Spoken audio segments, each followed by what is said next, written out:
First thing I do when I get in the truck is make sure my parking brake knobs are out, tractor and trailer. Then I'm going to proceed with safety checks. My seat belt is not ripped, torn, or frayed, and it latches properly. With safety, we're going to continue on to fire extinguisher. Fire extinguisher, 3 things about it: properly mounted and secured, the pin is in place, and it's fully charged into the green line.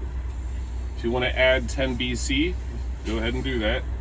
But the 3 things I told you are the 3 things you want to remember, okay? 3 emergency safety triangles, typically located in the back of the truck in the side box compartment, which would be underneath that bunk, okay?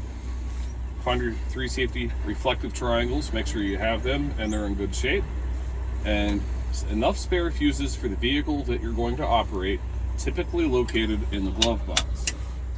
And all of your safety items are out of the way, so you can move on to safe starting the truck,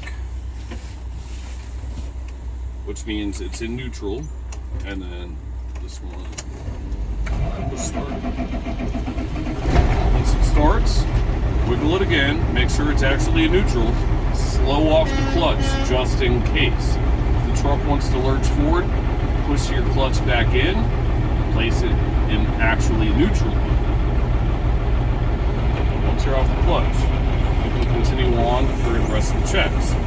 I'll start with, I want to make sure I have heat and defrost. Make sure your heater and defroster are working. Make sure your city horn and your air horn both work. Then we can check our wipers.